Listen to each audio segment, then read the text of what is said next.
നിയോഗത്താലി. രചന അവതരണം മിത്രവിന്ദ. മുറിയിൽ ചെന്നിട്ടും ശ്രീനന്ദയുടെ വെപ്രാളം തീരുന്നുണ്ടായിരുന്നില്ല. അവൾക്കൊരു വല്ലായ്മ തോന്നി. ഛേ, ഇത്ര ബോധമില്ലാതെയാണോ താൻ കിടന്നുറങ്ങുന്നത്? അവൾ സ്വയം കുറ്റപ്പെടുത്തി. കുളിച്ചിറങ്ങിയ ശേഷം കണ്ണാടിയിലേക്കൊന്ന് മുഖം ഉയർത്തി നോക്കാൻ പോലും അവൾക്ക് കഴിയുന്നുണ്ടായിരുന്നില്ല. സ്വന്തം പ്രതിബിംബത്തെപ്പോലും അഭിമുഖീകരിക്കാൻ കഴിയാത്തത്ര നാണക്കേട് തോന്നി അവൾക്ക് ആ നിമിഷം. ഭാഗ്യത്തിന് ആര്യൻകുട്ടന്റെ അച്ഛൻ ഉണർന്നില്ല.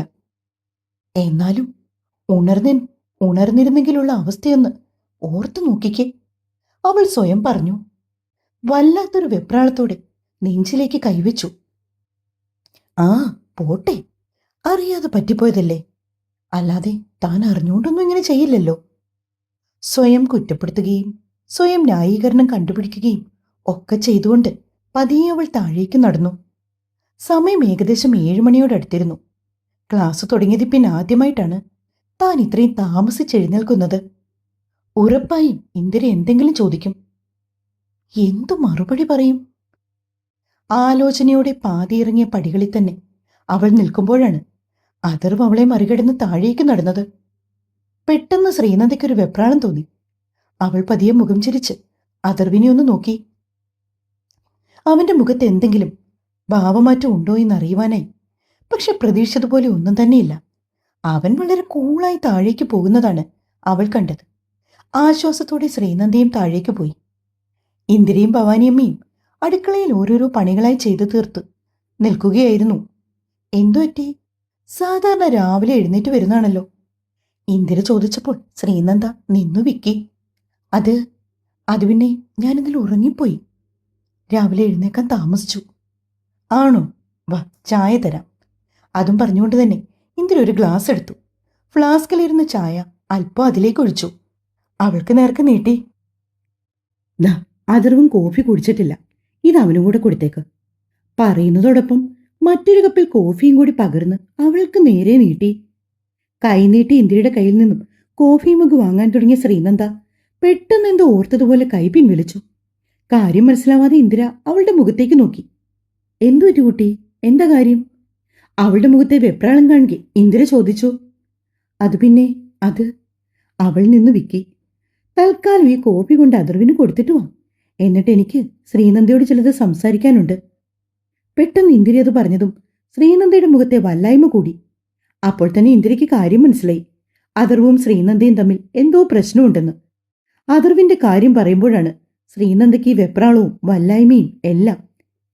എങ്കിൽ പിന്നെ ഒരു കാര്യം ചെയ്യൂ, ആദ്യം ശ്രീനന്ദ ഇവിടെ നിന്ന് ചായ കുടിക്ക്, ഞാൻ പോയി അഥർവിന് ഈ കോഫി കൊടുത്തിട്ട് വരാം.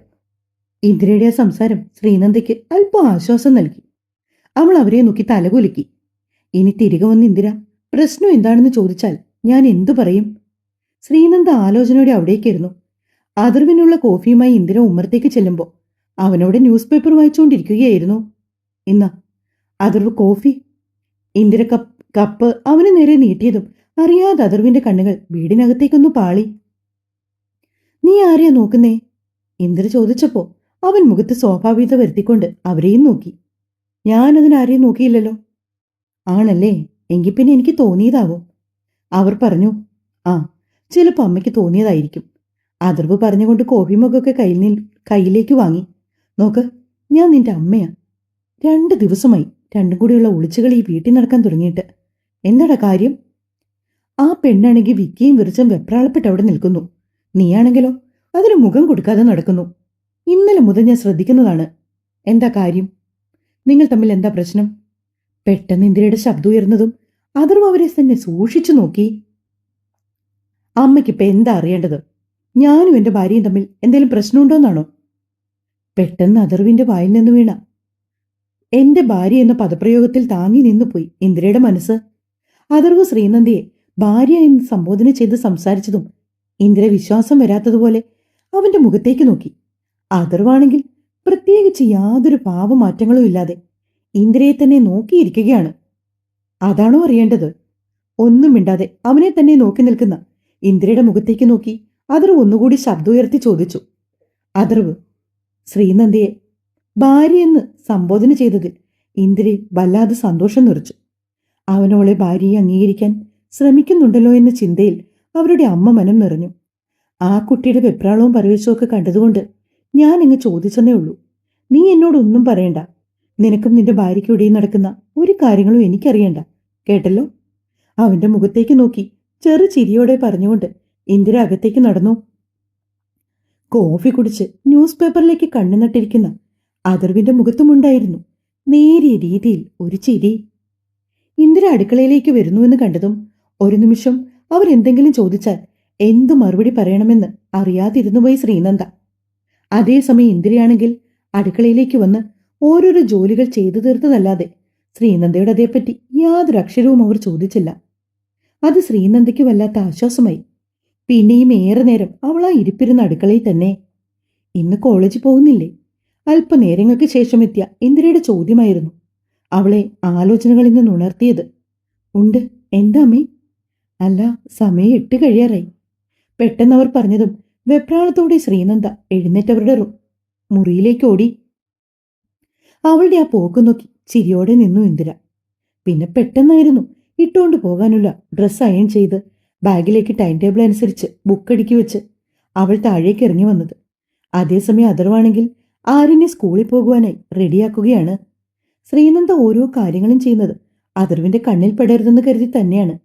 അവൾക്ക് എങ്ങനെയെങ്കിലും എത്രയും പെട്ടെന്ന് കോളേജിലെത്തിയാൽ മതിയെന്നേ ഉണ്ടായിരുന്നുള്ളൂ. സമയം പോയതുകൊണ്ട് തന്നെ അത്യാവശ്യം ധൃതിയിലാണ് ശ്രീനന്ദ താഴേക്കുള്ള സ്റ്റെപ്പുകൾ ഓടിയിറങ്ങിയത്. അഥർവും ആര്യനും ആ സമയം ആഹാരം കഴിച്ചുകൊണ്ടിരിക്കുകയാണ്. ആര്യനും സ്കൂളിൽ പോകാനുള്ള യൂണിഫോമിൽ തന്നെയാണ് ഇരിക്കുന്നത്. അഥർവ് പക്ഷേ സാധാരണ വീട്ടിൽ ധരിക്കുന്ന പോലെ ഒരു ടീഷർട്ടും ഷോർട്സുമാണ് ഇട്ടിരിക്കുന്നത്. ഇന്ന് ഓഫീസിൽ പോകുന്നില്ലേ? ശ്രീനന്ദ അതും മനസ്സിൽ ചിന്തിച്ചുകൊണ്ടാണ് ആഹാരം കഴിക്കാനായി ഇരുന്നത്. പെട്ടെന്ന് തന്നെ അവൾ കഴിച്ചെഴുന്നേറ്റു. അപ്പോഴേക്കും ഇന്ദിര അവൾക്ക് കൊണ്ടുപോകാനായിട്ടുള്ള ചോറും കറികളും ഒക്കെ കൊണ്ടുവന്നിരുന്നു. അച്ഛാ, ശ്രീനന്ദ ലിവിംഗ് റൂമിൽ നിന്നുകൊണ്ട് അകത്തേക്ക് നോക്കി വിളിച്ചു. ചോദ്യം കേട്ട് പുറത്തേക്ക് വന്ന ഇന്ദിരയാണ്. എന്താ മോളെ, എന്തു പറ്റി? അലമേ, അച്ഛനെവിടെ? എന്നെ ബസ് സ്റ്റോപ്പിലേക്ക് ആക്കിത്തരാൻ. ശ്രീനന്ദ അത് പറഞ്ഞ് പകുതി എത്തിയതും അഥർവ് അവിടേക്ക് വന്നു. വാ. അവൻ ശ്രീനന്ദയെ നോക്കി വിളിച്ചതും ഇന്ദിര അവരിരുവരെയും മാറി മാറി നോക്കി. ഈ സമയം ഇന്ദിരയുടെ ശ്രദ്ധ തങ്ങളിലാകുമെന്നറിയാവുന്നതുകൊണ്ട് തന്നെ ശ്രീനന്ദ തീർത്തും സ്വാഭാവികമായി പെരുമാറി. ദാ വരുന്നു. അത്രയും പറഞ്ഞുകൊണ്ടവൾ സോഫയിലിരുന്ന് ബാഗും എടുത്ത് അഥർവിന്റെ പിന്നാലെ തന്നെ കാറിനടുത്തേക്ക് നടന്നു. കാറിലേക്ക് കയറുന്നതിന് തൊട്ടു മുമ്പ് ശ്രീ ഇന്ദിരയെ നോക്കി കൈ കാണിച്ചു. ഇന്ന് ഓഫീസിൽ പോകുന്നില്ലേ? കുറേ നേരം മൗനമായി നിന്ന കാറിനുള്ളിലെ നിശബ്ദതയെ കീറിമുറിച്ചുകൊണ്ട് സംസാരിച്ചു തുടങ്ങിയത് ഇന്ദിരയായിരുന്നു. ശ്രീനന്ദയായിരുന്നു. ഇല്ല, ഞാനിന്ന് ലീവാണ്. അതിനു മറുപടിയായി ഒന്ന് മൂളിയതേ ഉള്ളൂ അവൾ. കുറേയേറെ ചോദ്യങ്ങൾ മനസ്സിലേക്ക് കടന്നു വന്നെങ്കിലും അവൾ ഒന്നും തന്നെ ചോദിച്ചില്ല. അവരുടെ കാർ ബസ് സ്റ്റോപ്പ് കഴിഞ്ഞ് മുന്നോട്ട് പോകുന്ന കണ്ട് ശ്രീനന്ദ വെപ്രാളത്തോടെ അഥർവിനെ നോക്കി. അവളുടെ ആ നോട്ടം കാണുകെ അവന്റെ ചുണ്ടിൽ ചെറുതായി ഒരു പുഞ്ചിരി മിന്നി മാഞ്ഞു. എന്താ നോക്കുന്നത്? പെട്ടെന്ന് അഥർവ് ചോദിച്ചതും ശ്രീനന്ദയുടെ നോട്ടം റോഡിലേക്കായി. അതല്ല, ബസ് സ്റ്റോപ്പ് കഴിഞ്ഞു. തനിക്ക് ബസ് സ്റ്റോപ്പിലേക്കല്ലല്ലോ കോളേജിലേക്കല്ലേ പോവേണ്ടത്? അതെ.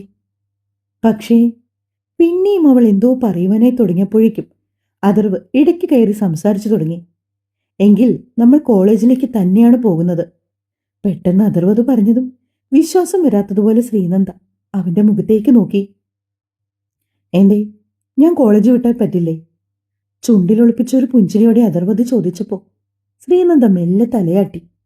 അഥർവിന്റെ കാറ് കോളേജ് ഗേറ്റിനകത്തേക്ക് കടക്കുമ്പോൾ അത്യാവശ്യം നല്ല തിരക്കുണ്ടായിരുന്നു ക്യാമ്പസിനുള്ളിൽ.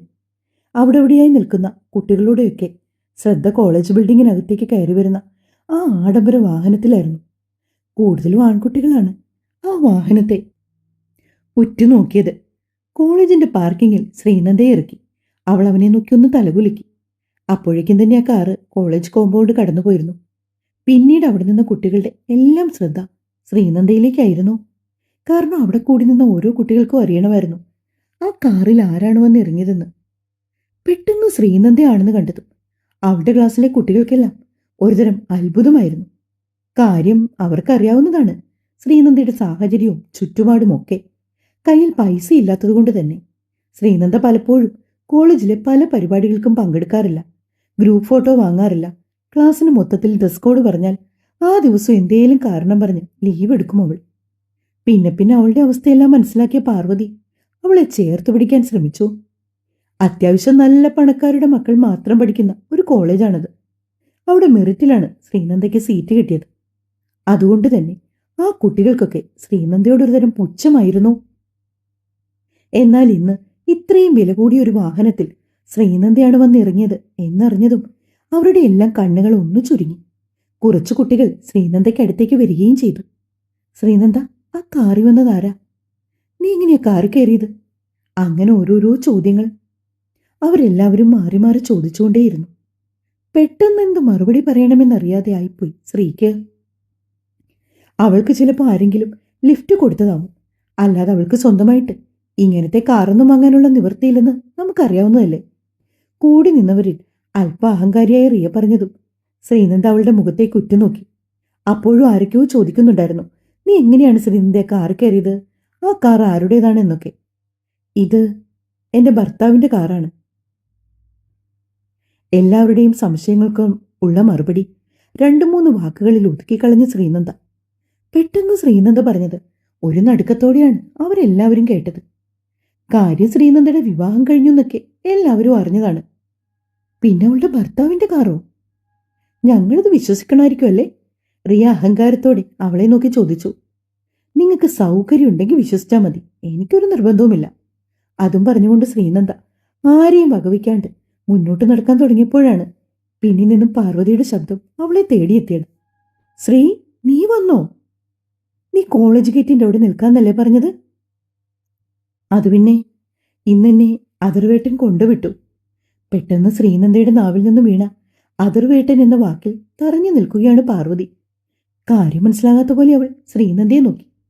എന്നാൽ അവരിരുവരുടെയും സംസാരങ്ങൾ കേട്ടുനിന്ന മറ്റു കുട്ടികൾക്ക് ഇതിനോടകം തന്നെ മനസ്സിലായി ശ്രീനന്ദ പറഞ്ഞ കാര്യങ്ങൾ ശരിയായിരുന്നുവെന്ന്. നിങ്ങൾ ഇത്രയും പെട്ടെന്ന് സെറ്റായോ? പാർവതി ശബ്ദം അടക്കി മറ്റാർക്കും കേൾക്കാനാകാത്ത വിധം ശ്രീനന്ദയുടെ കാതിലേക്ക് ചോദിച്ചു. കണ്ണിറുക്കി ഒന്ന് ചിരിച്ചു പാർവതി. നീ വന്നേ, ചോദിക്കട്ടെ. ശ്രീനന്ദയുടെ കയ്യിൽ പിടിച്ചുകൊണ്ട് പാർവതി വാഷ്റൂമിന്റെ ഭാഗത്തേക്ക് പോകാൻ തുടങ്ങിയ നേരത്താണ് എല്ലാവരും ക്ലാസ്സിൽ കയറാനുള്ള ബെല്ലടിച്ചത്. ഇത്ര പെട്ടെന്ന് 9 മണിയായോ എന്ന് പറഞ്ഞുകൊണ്ട് പാർവതി തന്റെ കയ്യിൽ കിടന്ന വാച്ചിലേക്ക് നോക്കി. ശോ, സമയം പോയത് അറിഞ്ഞില്ല. നീ വാ, എന്തായാലും ഇന്റർവെല്ലിന് സംസാരിക്കാം. കൂടെ നിന്ന കുട്ടികളെല്ലാവരും അവരവരുടെ ക്ലാസ്സുകളിലേക്ക് പിരിഞ്ഞുപോയി. പാർവതി എങ്ങനെയൊക്കെയോ ആയിരുന്നു ഓരോ അവറുകളും കഴിച്ചുകൂട്ടിയത്. ശ്രീനന്ദയുടെ കാര്യം അറിയാതെ അവൾക്ക് ഇരിക്കപ്പുറത്ത് കിട്ടുന്നുണ്ടായിരുന്നില്ല. ഫസ്റ്റ് ഇന്റർവെല്ലിന് വേണ്ടിയുള്ള ബെല്ലടിച്ചതും ടീച്ചർ ബോർഡിൽ എഴുതിയിട്ട് എന്തോ പ്രോബ്ലം ബുക്കിലേക്ക് പകർത്തി എഴുതിക്കൊണ്ടിരുന്ന ശ്രീനന്ദയെ പിടിച്ചു വലിച്ച് പാർവതി വാഷ്റൂമിന്റെ ഭാഗത്തേക്ക് ഓടി. ഓടി വന്നതിനാൽ തന്നെ ഇരുവരെയും നന്നായി കിതയ്ക്കുന്നുണ്ട്. പറ പറ പറ, കാര്യങ്ങൾ കേൾക്കട്ടെ. നിങ്ങൾ തമ്മി സെറ്റായോ? പാർവതി ഒട്ടൊരാകാംക്ഷയോടെ ശ്രീനന്ദയുടെ നേർക്ക് മുഖം ചിരിച്ചു നോക്കി. അങ്ങനെ ചോദിച്ചാ അങ്ങനെ സെറ്റായിട്ടൊന്നുമില്ല. പക്ഷെ ആളെന്നോട് മിണ്ടുന്നൊക്കെ ഉണ്ടിപ്പോ. പിന്നെ എനിക്ക് ആളെ കാണുമ്പോൾ ഭയങ്കര ചമ്മലാണ്. എന്തോ എനിക്ക് സംസാരിക്കാനൊന്നും പറ്റുന്നില്ല. അതെന്താ അങ്ങനൊരിത്? പാർവതി ശ്രീനന്ദയെ കളിയാക്കും പോലെ ചോദിച്ചു. അതങ്ങനല്ല, ആളടുത്തോട്ട് വരുമ്പോ എനിക്കറിഞ്ഞൂടതൊന്നും. ശ്രീനന്ദ കൈകൊണ്ട് മുഖം പൊത്തി പറഞ്ഞു. അയ്യട, പെണ്ണിന് നാണം വന്നല്ലോ. പാർവതി മുഖത്ത് പറ്റിച്ചേർന്നിരുന്ന അവളുടെ കൈകൾ അടർത്തി മാറ്റിക്കൊണ്ട് പറഞ്ഞു. എന്തായി? നിന്നോട് സംസാരിക്കുകയൊക്കെ ചെയ്തോ? അങ്ങനെ ഒരുപാടൊന്നും സംസാരിച്ചില്ല. പക്ഷേ എന്നെ കാണുമ്പോൾ ഒരു സന്തോഷമൊക്കെ ഉണ്ട് ആൾക്ക്. ആഹാ, അത് നല്ല സൂചനയാണല്ലോ. പിന്നീട് എന്തോ പാർവതി ചോദിക്കാൻ വന്നപ്പോഴേക്കും ഇന്റർവെൽ കഴിഞ്ഞ രീതിയിൽ ഒരു ബെല്ലുകൂടി അടിച്ചു. ഛേ, ഇവന്മാരെന്ത് പണിയാ കാണിക്കുന്നേ? കുറച്ചു നേരം കൂടുതൽ തന്നൂടെ ഇന്റർവെല്ല്? പാർവതി അമർഷത്തോടെ പറഞ്ഞതും ശ്രീനന്ദ വാപൊത്തി ചിരിച്ചു. നീ ചിരിക്കണ്ട. നിന്റെ ജീവിതം ഒരു കരക്കെടുത്ത് കാണാൻ ആഗ്രഹമുള്ളതുകൊണ്ടാണ്. എനിക്ക് പേടിയായിരുന്നു അയാൾക്ക് നിന്നെ അക്സെപ്റ്റ് ചെയ്യാൻ പറ്റുമോ എന്നൊക്കെ. നമുക്കറിയില്ലല്ലോ എന്തുകൊണ്ടാണ് അയാളുടെ ആദ്യ ഭാര്യയുമായിട്ട് ഡൈവോഴ്സൊക്കെ നടന്നതെന്ന്. അതുകൊണ്ട് ഇനി അയാൾക്ക് വല്ല സൈക്കോയുമാണോ എന്ന് വരെ ഞാൻ ചിന്തിച്ചു. അതൊക്കെ ആലോചിച്ചിട്ട് സത്യം പറഞ്ഞാലേ എനിക്ക് രാത്രി ഉറക്കം പോലുമില്ല, അറിയാമോ? പാർവതി ചോദിച്ചപ്പോൾ ശ്രീനന്ദ കണ്ണെടുക്കാതെ അവളുടെ മുഖത്തേക്ക് തന്നെ നോക്കി. സ്വന്തമല്ല, ബന്ധമില്ല, ആരുമല്ല. പക്ഷെ എന്നിട്ടും എന്തുമാത്രം ഉത്കണ്ഠയാണ് അവൾക്ക് തൻ്റെ കാര്യത്തിൽ. ശ്രീനന്ദ ഓർത്തു. അതെ, നമ്മളിങ്ങനെ കണ്ണും കണ്ടും നോക്കി നിന്നാലേ ക്ലാസ്സിൽ ഇപ്പോൾ അടുത്ത മിസ് വരും. ഇത് ആൻസി മിസ്സിന്റെ ക്ലാസ്സാ, അറിയാലോ. പാർവതി പറഞ്ഞതും ഒട്ടൊരു വെപ്രാളത്തോടെ രണ്ടുപേരും കൂടി ധൃതി പിടിച്ച് ക്ലാസ്സിലേക്ക് ഓടിച്ചെന്നു. ലഞ്ച് ബ്രേക്കിന് തൊട്ടു മുമ്പുള്ള അവറിലാണ് പ്യൂണൊരു പേപ്പറുമായി ക്ലാസ്സിലേക്ക് വന്നത്. ക്ലാസ് എടുത്തുകൊണ്ടിരുന്ന തോമസ് സാറ് ആ പേപ്പർ ഉറക്കെ വായിച്ചു. പാർവതിയോട് സ്റ്റാഫ് റൂമിലേക്ക് ചെല്ലാനായിരുന്നു അതിൽ പറഞ്ഞിരിക്കുന്നത്. പാർവതിയും ശ്രീനന്ദിയും പരസ്പരം മുഖത്തോട് മുഖം നോക്കി. കാര്യം എന്താണെന്നറിയാതെ പാർവതി പെട്ടെന്ന് തന്നെ പ്യൂണിനൊപ്പം സ്റ്റാഫ് റൂമിലേക്ക് പോയി. അവരുടെ ക്ലാസ് മിസ് സോബിയ ഉണ്ടായിരുന്നു അവിടെ. പെട്ടെന്ന് പാർവതിയെ കണ്ടതും അവൾക്കടുത്തേക്ക് വന്നു. പാർവതി, ഞാൻ പറയുന്ന കാര്യങ്ങൾ കുട്ടി കുറച്ച് ശ്രദ്ധയോടെ കേൾക്കണം കേട്ടോ. എന്താ മിസ്, എന്തു പറ്റി? സോബിയുടെ മുഖം കണ്ടതും പെട്ടെന്ന് വല്ലാതെ ആയതോടെ പാർവതിക്ക് എന്തൊക്കെയോ സംശയം തോന്നി. അത് വേറൊന്നുമില്ല, കുട്ടിയുടെ ബ്രദറില്ലേ, ബ്രദറിന് ചെറിയൊരു ആക്സിഡന്റ്. ആളുടെ കോളേജിന്റെ ഭാഗത്ത് എവിടെയോ വെച്ച്. പക്ഷെ ബ്രദർ ഓക്കെയാണ്. ഏട്ടൻ ദൂരെ നിന്നല്ലേ പഠിക്കുന്നത്? അതെ ടീച്ചർ, ഏട്ടൻ ബാംഗ്ലൂരിൽ നിന്നാണ് പഠിക്കുന്നത്. ആണല്ലേ, അപ്പൊ കുട്ടിയുടെ ഫാമിലി അവിടേക്ക് പോകാൻ വേണ്ടി റെഡിയായിട്ട് നിൽക്കുകയാണ്. അതുകൊണ്ട് പാർവതിയും കൂട്ടി ഏട്ടൻ്റെ അടുത്തേക്ക് പോണോ അത്രേ. പാർവതിയുടെ ഫാദർ പുറത്ത് വെയിറ്റ് ചെയ്യുന്നുണ്ട്. പാർവതിയുടെ കണ്ണുകൾ നിറഞ്ഞൊഴുകി. അവൾക്ക് വല്ലായ്മ തോന്നി. ഏട്ടൻ 2 ദിവസം മുൻപേ കൂടി കണ്ടതാണ്. ഇന്ന് രാവിലെ കോളേജിൽ ഇറങ്ങും മുമ്പ് വിളിച്ചതുകൂടിയാണ്. പെട്ടെന്നിപ്പോൾ എന്താ പറ്റിയത്? പാർവതി വല്ലാത്ത വെപ്രാളത്തോടെ ഓർത്തു. അവളുടെ കണ്ണുകൾ നിറയുന്നത് കണ്ടതും സോഫി അവളെ ചേർത്ത് പിടിച്ചു. നോക്ക്, കരഞ്ഞു വിഷമിക്കാൻ വേണ്ടി ഒന്നുമില്ല. ഇത് ക്ലാസ്സിൽ വെച്ച് പറഞ്ഞു കഴിഞ്ഞാൽ പിന്നെ മറ്റു കുട്ടികളുടെ മുമ്പിൽ വെച്ച് തനിക്കത് കൂടുതൽ വിഷമാകൂല്ലോ എന്ന് കരുതിയാ സ്റ്റാഫ് റൂമിലേക്ക് വിളിച്ചത്.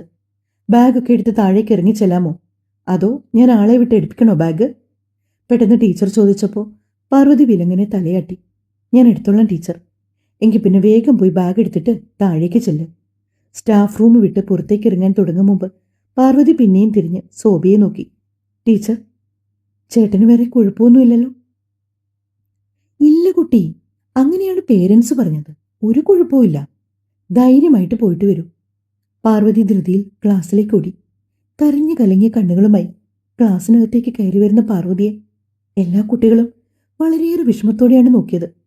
ശ്രീനന്ദയ്ക്ക് ഉള്ളുപിടഞ്ഞു. എന്തു പറ്റി പാർവതി? എന്തിനാ നീ കരയുന്നത്? ഡെസ്കിലിരുന്ന ബുക്കുകൾ ധൃതിയിൽ ബാഗിലേക്ക് കുത്തി നിറച്ചു വെക്കുന്ന പാർവതിയെ കണ്ടതും ശ്രീനന്ദ ഇരുന്നിടത്ത് നിന്ന് എഴുന്നേറ്റുകൊണ്ട് ചോദിച്ചു. അത് എൻ്റെ ഏട്ടനൊരു ആക്സിഡന്റ് പറ്റിയെന്ന്. ശ്രീനന്ദ അറിയാതെ നെഞ്ചിൽ കൈവച്ചു. കുറച്ച് ദിവസങ്ങൾക്ക് മുമ്പ് കൂടി കണ്ടതാണ്. എന്നിട്ട് ഏട്ടൻ ഓക്കെയല്ലേ? കുഴപ്പമൊന്നുമില്ലെന്നാണ് സോഫിയ മിസ് പറഞ്ഞത്. ആണല്ലേ, അപ്പൊ കുഴപ്പമൊന്നും ഉണ്ടാവില്ല പാറു. നീ വേഗം ചെല്ല്. ആരാ വിളിക്കാൻ വന്നത്? അച്ഛൻ പുറത്തുണ്ടെന്നാ പറഞ്ഞത്. പാർവതി കരഞ്ഞ് വല്ലാത്തൊരവസ്ഥയിലാണെന്ന് കണ്ടതും ക്ലാസ് എടുത്തുകൊണ്ടുവന്ന തോമസ് സാർ പറഞ്ഞു. ശ്രീനന്ദ, ഒന്ന് പാർവതിയുടെ കൂടെ താഴെ വരെ പോയിട്ട് വരൂ, ആ കുട്ടിക്കൊരു സപ്പോർട്ടിന്. സാർ പറഞ്ഞതും ശ്രീനന്ദ തലകുലുക്കിക്കൊണ്ട് പാർവതിയുടെ ബാഗും എടുത്ത് എഴുന്നേറ്റ് ഒരു കൈയിൽ പാർവതിയും പിടിച്ച് ഇടനാഴിയിലൂടെ അവൾ താഴേക്ക് നടന്നു. വായിച്ചിട്ട് ഇഷ്ടമെങ്കിൽ സപ്പോർട്ട് തരണേ. ഒരു പാർട്ട് കൂടി എഴുതി വെച്ചിട്ടുണ്ട്.